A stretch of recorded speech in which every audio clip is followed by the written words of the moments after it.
If you work in Premiere Pro, one of the most useful editing skills you can learn is how to move one frame at a time with your keyboard. This is perfect for fine-tuning cuts, checking exact moments, and making precise edits without guessing.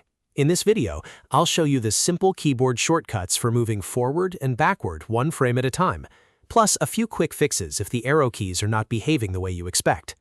If this video helps you, make sure to hit like and subscribe for more Premiere Pro tutorials. Let's jump in. First, let's cover the basic frame-by-frame movement. To move forward one frame, press the right arrow key on your keyboard. Every press moves the playhead ahead by exactly one frame.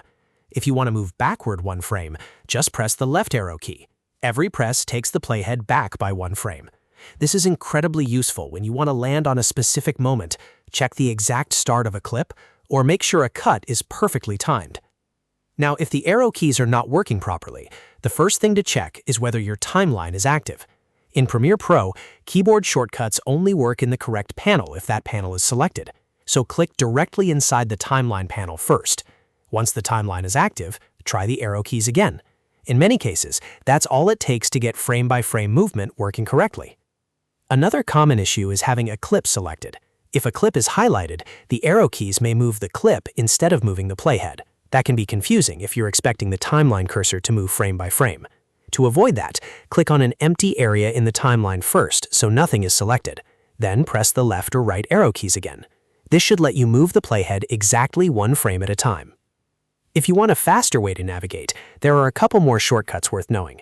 Press Shift plus the right arrow or Shift plus the left arrow to jump 5 frames at a time.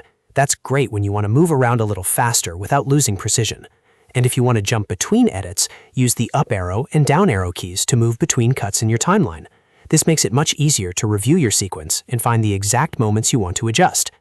So just to recap, right arrow moves forward one frame, left arrow moves backward one frame, click inside the timeline if nothing happens, avoid having clips selected, Shift plus the arrow keys jumps 5 frames, and up and down arrows let you jump between cuts.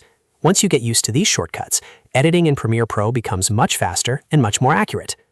If this tutorial helped you, please give it a like, subscribe to the channel, and turn on notifications for more quick Premiere Pro tutorials and editing workflows.